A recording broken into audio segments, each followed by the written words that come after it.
Hi, I'm Lori. And I'm Kevin, and this is No Longer Ashamed. We are survivors of childhood sexual abuse. And we're here to share with you that if you're a survivor, you don't have to be alone. Our logo is a salamander, and the reason is a fire salamander can survive a fire, and you have survived a fire. We want to help you with your journey to healing and hope. We are all survivors together, and we walk this journey together, and you are not alone. By telling our stories, we are hoping that you will have the courage to share your stories as well and find your voice.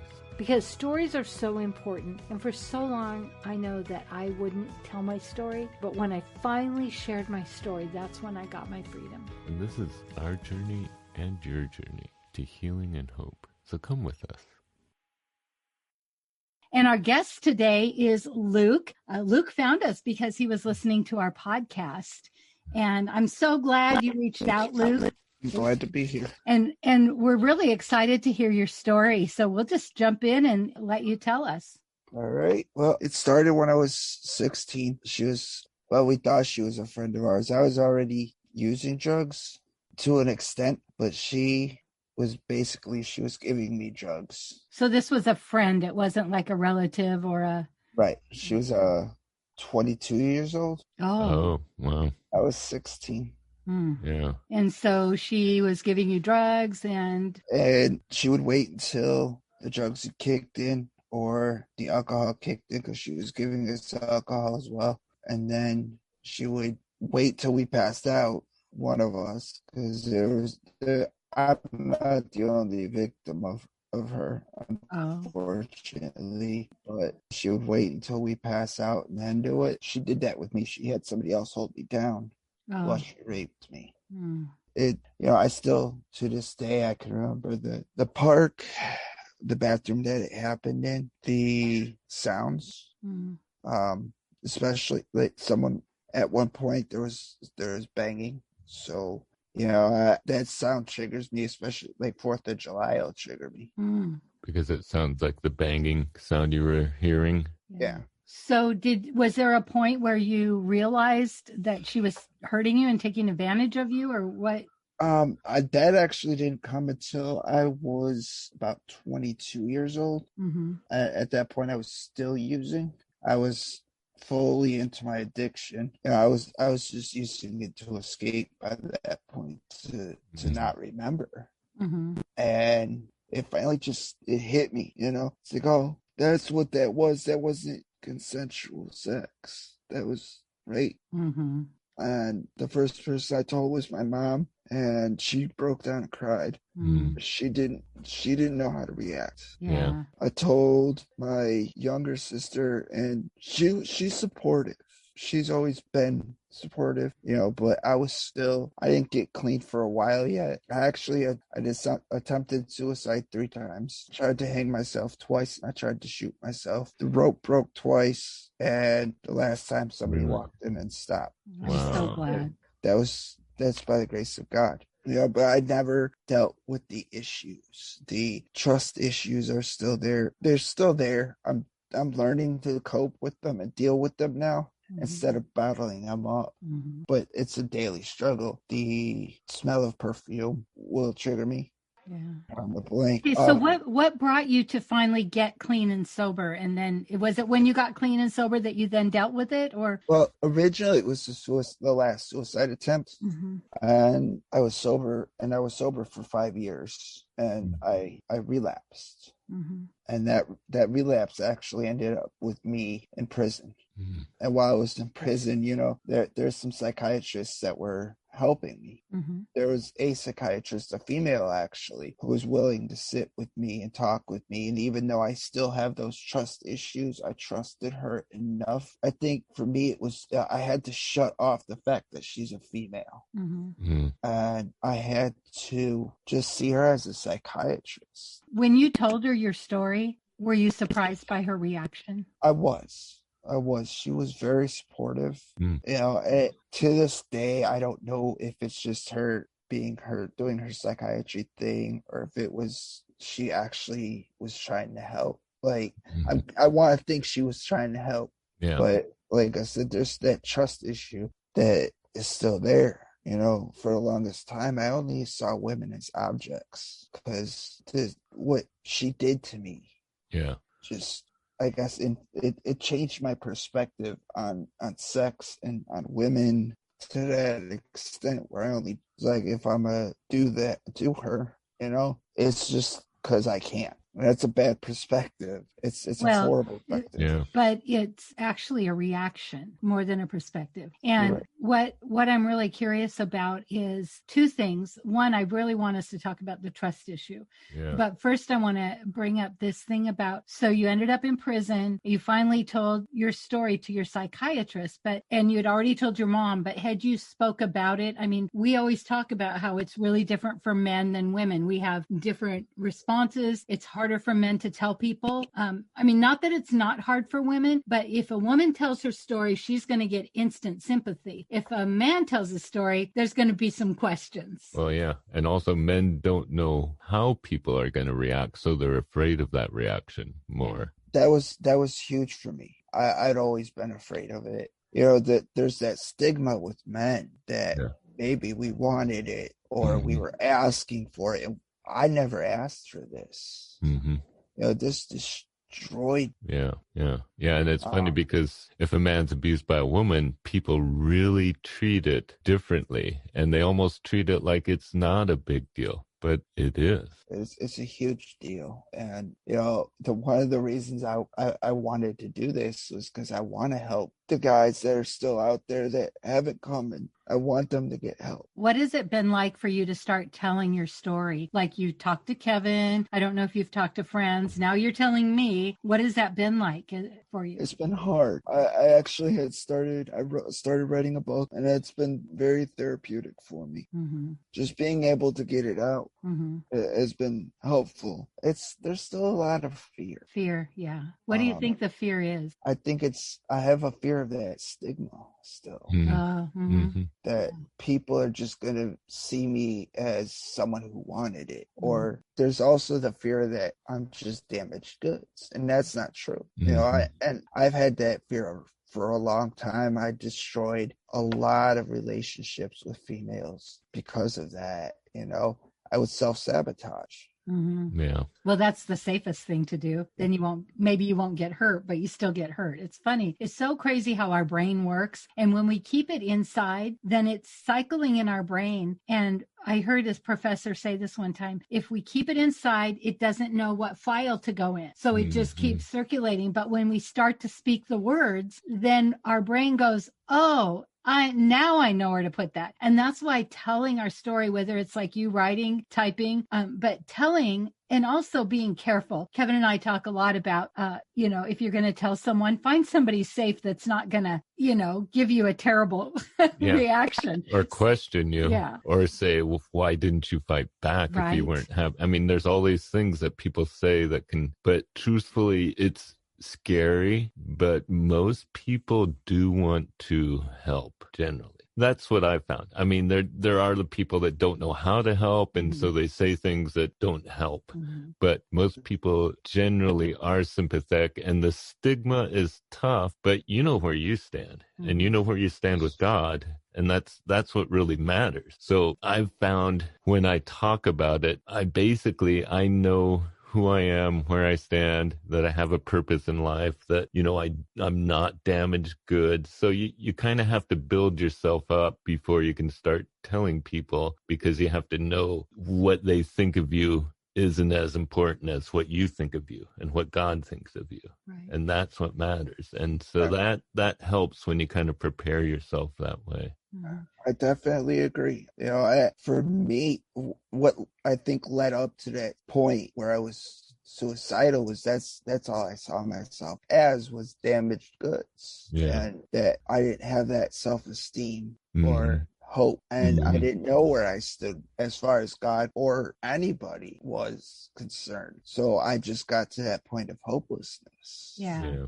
Is that changing for you now? It is. Yeah, I still struggle to some days, but it's definitely changing. I love what you said about it's so daily. And I work with recovering addicts. And what I love about them is they know they have to connect to source, whether it's for us, it's Jesus Christ. But one of my clients, it was a seagull.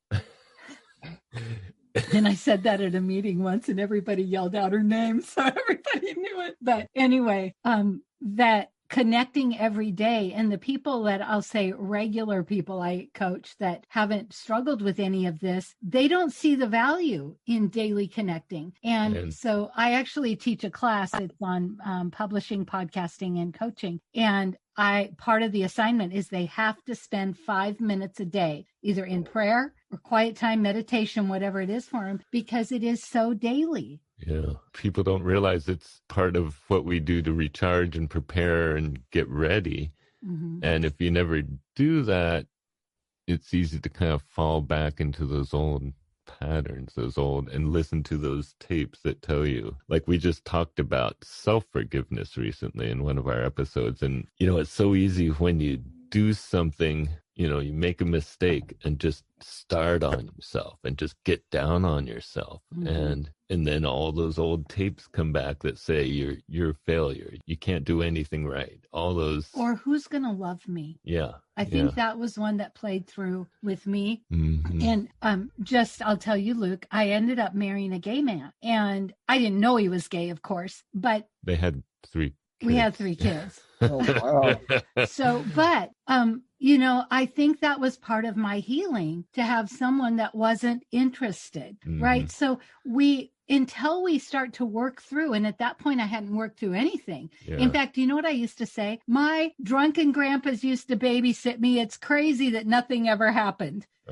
And because I had the repressed memories. But, if we don't put it out there, if we don't work on it, and, this was a long time ago before people were even talking about it, then that's how we behave. That's how we make our choices. So now that I've, I won't say I'm recovered because we're always in recovery, but I think my choices would be very different now, but I think that we go for the safe. And that's what I'm hearing you say. You're afraid and you're looking for safety more than love, even maybe. And I think it should be the opposite. I should be looking for love. Mm-hmm. And with that fear, sometimes it can overrule that thought. Are you in therapy now that you're out of prison? I'm not. I'm looking for a therapist. I had a therapist when I was younger, and he pretty much made it seem like it was my fault that this happened. Mm-hmm. No. So as soon as he said that, I dropped, and good for you. Like, I'm done. Good for you. Yeah, I'm glad you understood that wasn't the right reaction from someone. And and it's important to find the therapist that you're comfortable with, that you don't have, if you go in there and you're kind of apprehensive all the time, then it's going to make it harder to want to keep up on it. So sometimes it takes a little shopping around to find the right one. And there's not a lot of support groups. And of course, with COVID, there's not things in person. Have you found anything, a support type group that has worked for you? I was looking into Celebrate Recovery. I'm trying to find, I know they have specific groups for men who have been sexually assaulted. So I've been looking to find one of those that I can do on Zoom. The great thing about that is you go, you tell your story, somebody else comes, and pretty soon you've been there a while, and you're the calming person. You're the one who gives the absolute perfect reaction when they finally tell their story. And I think that's the value in support groups, is you get support, but then you stay in them and you get to support others. You get to be the one helping out the guy who's never told his story before. Right. And that's what we heard you say, that's why you wanted to be on this. It's probably why you're writing a book. And that's brave. That is so courageous and brave. The book itself, there's a minuscule part where it's about the rape, and the rest of it is everything that happened after: the drug addiction, the alcohol addiction, the feelings, and trying to hide everything. And how bad it really got, because I just didn't want to deal with this part of me. Yeah. I bottled it up. Yeah. Well, I said I work with recovering addicts and homeless people. And a lot of times, especially with the women, they have that in their past. And so they don't know they can stand up for themselves. They don't know they have a voice. And the thing that is so great is, like, you listen to Dan, right? You said you listened to our friend Dan. And he got clean and sober for a long time. And then he relapsed, and it wasn't until he relapsed, I think, that he finally said the words. Yeah. Told his real story. Yeah. Because he wanted to be tough. He wanted to, just stuff it and be cool or tough. But that finally, when he told his story, and then I love it, he said, my mentee says, how do you do that? And he goes, I just say, I've been sexually abused. Yeah.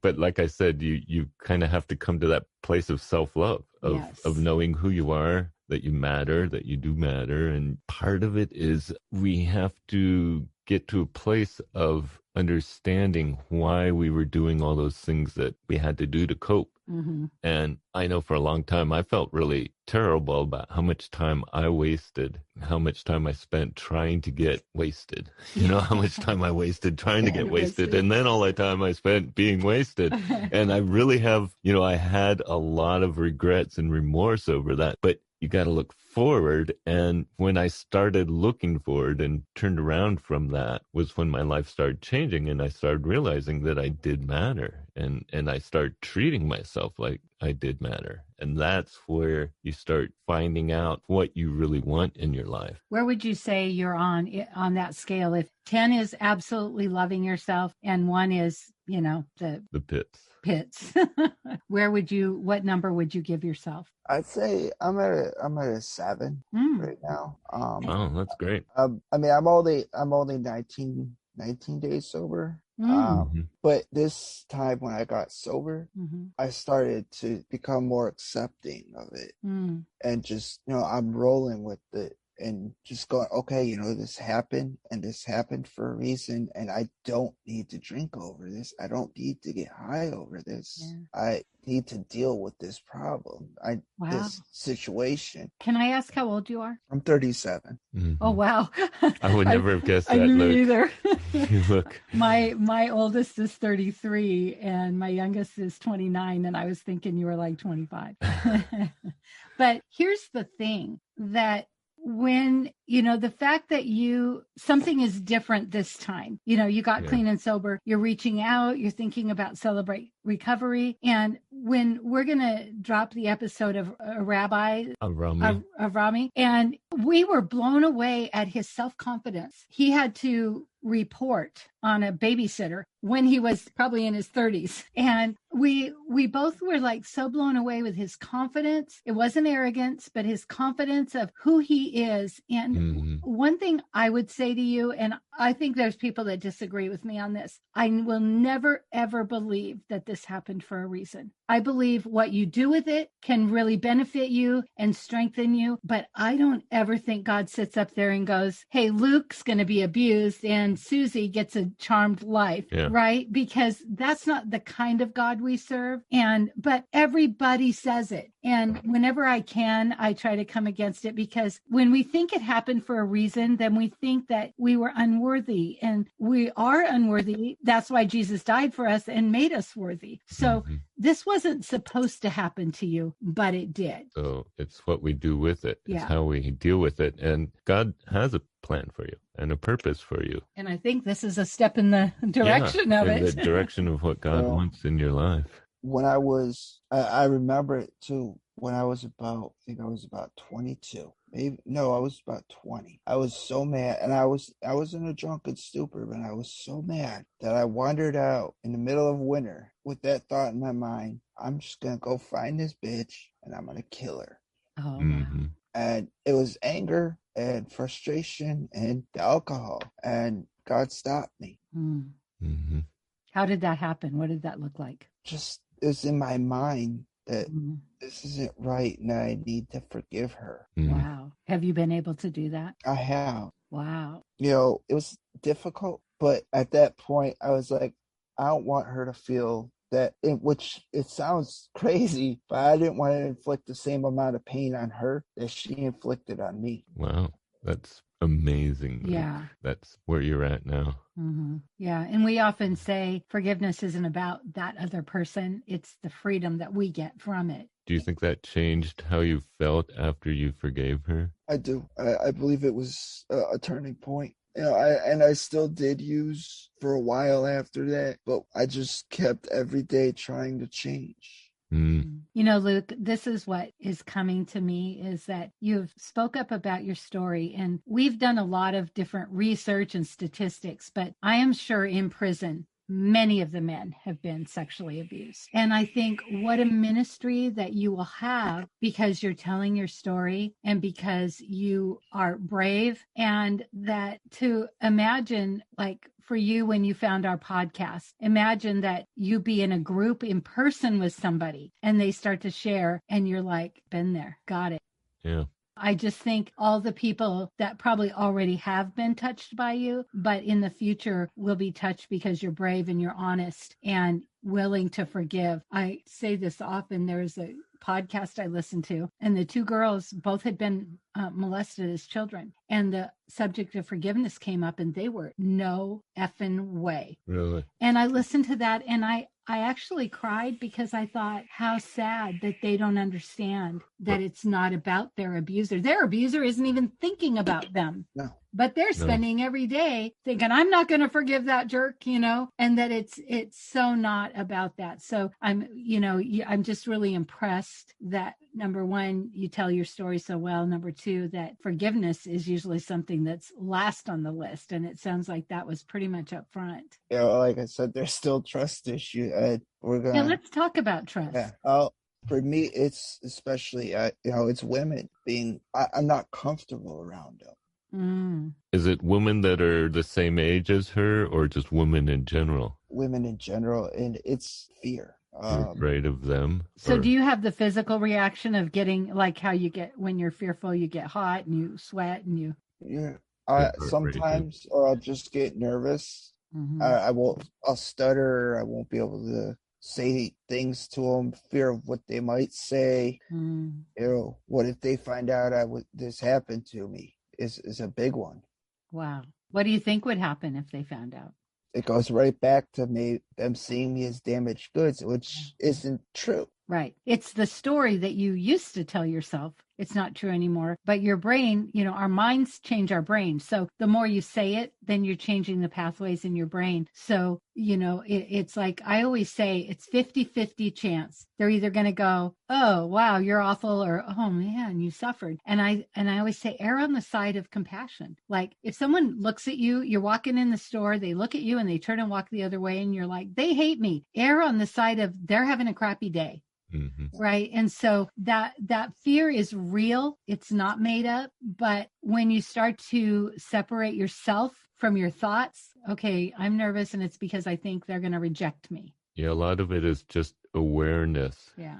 Has anything changed for you as far as, is that getting better? Have you found ways to understand and deal with it more? Yeah, definitely prayer. I do the breathing exercises a lot, grounding. I've done that a lot. They're great techniques. I honestly don't remember who told me about them. I think it was a guy in one of the men's forums for men who've been sexually abused. The male survivor forum? Yeah.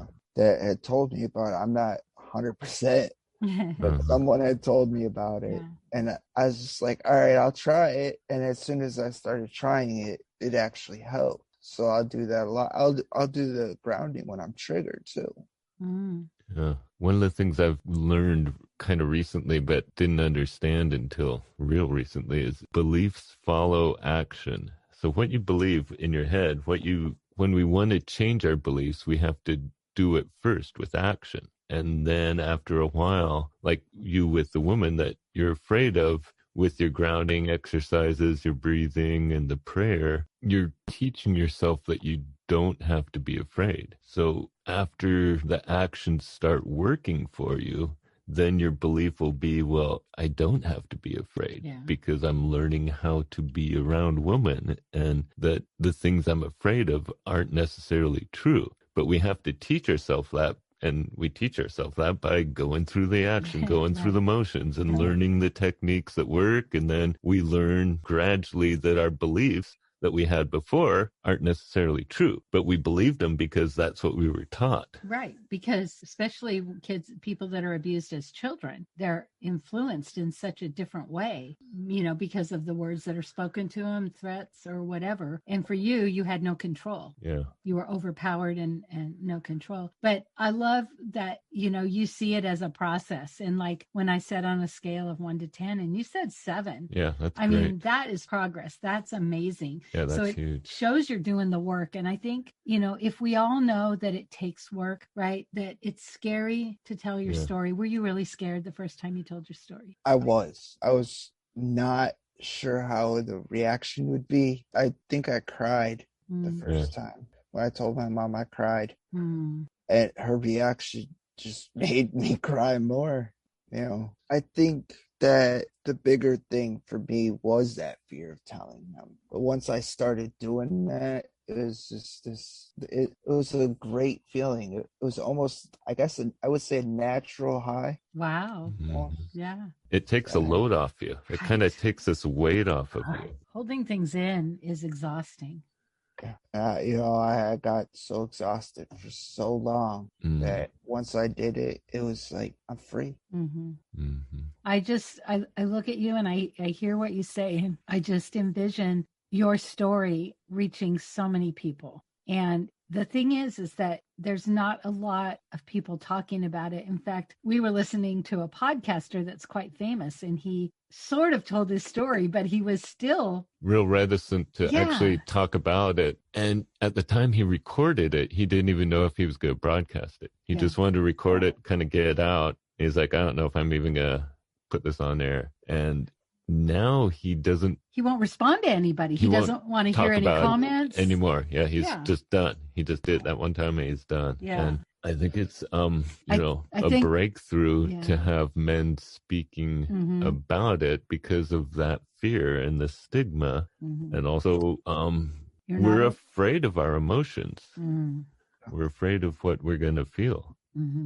And that you're not alone. And since we've been doing this podcast, it's really interesting. The questions people have asked, if they have same-sex attraction, they're like, is this because I was abused? And we're not counselors. We don't know, but it so affects us by who did it, when it happened. And, you're brave because you were older and you've already experienced people saying that it was your fault, your responsibility. And when somebody is older, I don't care if it's a man with a girl, a man with a man, whatever, it's not okay and it's not appropriate. And so if you're listening and you have this experience, reach out to us. Yeah. Or someone you trust, someone you feel comfortable. Yeah, because you don't need to hold it in anymore. And I'm really proud of you, Luke. Thank you. It's been a journey, but I'm enjoying it, And I know one of the things I had wrote in my book when I first started, which the whole book was, I had talked to someone at work about it. And about your abuse? About my drug addiction, about the abuse, about my drug addictions. Really? My depressing feelings, and he said, write a book. Just get it out. Yeah, tell your story. I never thought about, I could publish this and help somebody. But when it got to that point where, and I'm still in the process of writing, but when it got to that point where I looked at this and started reading it over and over and over, I was like, I want this to be out. I want this to help somebody. Yeah, that's huge. That's amazing. To go from not telling anyone to writing a book. I'm trying to get Kevin to write a book. I mean, I teach a class on it, but we'll see if he'll figure it out. I still work full time. And, it's funny, all these people that did the podcast thing during COVID because they had all their spare time. Well, I've been working full time. I haven't had a vacation for over a year. Yeah. And we did this because it was just the right time to start. And she'd been bugging me. She'd been encouraging me to do it. That's what it was. And it just started, and it's we realized we were reaching people and it was helping. And that was the whole reason I didn't intend to do a podcast about, sexual abuse, but it is helping and it's reaching people. So as long as it does that, I think it's important. He discovered he liked a voiceover. You can tell his voice. Right? I like so deep. And so I kept bugging him to do a podcast, and then finally I'm like, what are you going to do it on? And he's like, I guess I have to do it on this. Right. Well, my first reaction is, who's want to listen to me? And then I was like, well, and then I literally felt God speaking to me. I know what you should do this on, and I know what I want you to do this on. And I'm like, really? I mean, really, God? Of all the things. And, I always say to my class, it doesn't matter who will listen or who will read the book. What matters is if God tells you to do it, you do it. And it looks like you did some studying, biblical studies. Did I see that? I did. I am still currently in college for theological study. I'm taking a hiatus right now to pay some bills, but I'm going to be returning to finish that and become a Christian counselor. Really? Wow. Awesome. Well, I always say I would rather be coached or counseled by somebody who's been there, done that. Yeah. And although I'm not in recovery, I always tell my recovery clients, I've been with women that are in recovery and homeless, and my son is in active addiction. So I'm not that removed. I mean, at least, but I want to hear from someone who's been through it. Yeah. Who can relate, who I can relate to. So how can we support you, Luke? I'm going to finish writing my book. Once I finish, I'm going to be putting it on Amazon. Okay. They do a publishing on Amazon, so I'll be putting that on Amazon. What's your title? Becoming Luke. Oh, I love that. May I make a recommendation? Yeah. Are you going to have an editor? I do have an editor, a female. Oh, interesting. Okay. Yeah. Because that is when people self-publish, that's where they go wrong, especially if they know how to write or they know about punctuation. But an editor will make it sing. Yeah. That the girl that I have editing it is one of the people that supports me. I'm so glad. A lot. And, she's doing a great job. Go ahead. Once you have a book and you're ready to start promoting it, you might want to think about a podcast. Yeah. Or you can be guest host sometimes. Yeah. We're one of the things we've done quite a few interviews, and there are people that like doing it. We're thinking of reaching back out to some of the people we interviewed and say, hey, we're going to do an episode about, trust. Right. Do you want to join us and we'll have like a panel. And so definitely we'll keep in touch on Messenger for sure. But I'll let you know if we're going to be doing an episode where you can zoom in on and we can promote you some more. Yes. Yeah. That'd be cool. Yeah. And to me, like I said before, the biggest thing for me is helping people. Yeah. What would you say before we go, what you want people to know? If you could leave people with something, what do you want them to know? Someone who also is going through this. It's okay to tell your story. It's okay to let people know you've been hurt. You don't have to bottle that up. Yeah. I wish you all could see his face, because I see the peace on your face when you say that. Yeah, I agree. I mean, so much of this interview, we always tell everyone it's only going to be audio, but just watching you during this and the way your expressions, how you look, how you, you're at peace with yourself, and you can tell you've got hope in your life just from the way you express. Even though this is not an easy thing to talk about, you look really like you're getting through this. You have hope. Yeah. One day at a time. It's so true. And when you think about recovery, it's often related with drugs, but I love Celebrate Recovery because we're all recovering from something, whether it's drugs, sexual abuse, or trauma. We're all recovering, and it seems like so many people will turn to drugs because they had no one else to turn to. Yeah, that's what we learned. Yeah. So that's it for today. We are going to have a prayer time if you want to stick with us. If not, we believe in you. We want to hear from you. We want to hear your stories.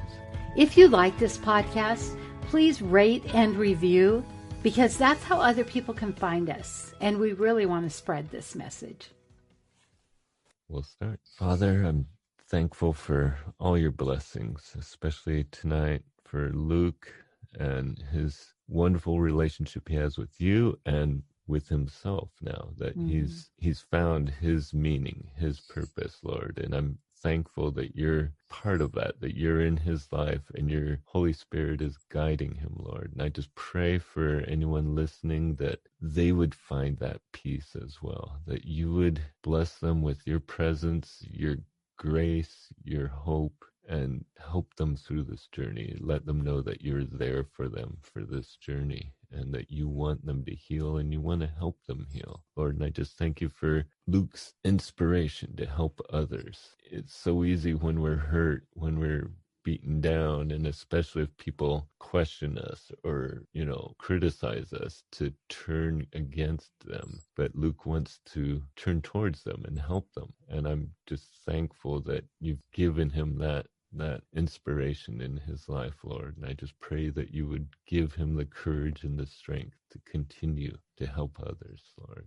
And I just thank you, especially for Luke reaching out to us. I look forward to this journey with him and to have further see how he's doing in a month or two, or, and have him back again. And I thank you for leading him towards us, Lord. In your name I pray.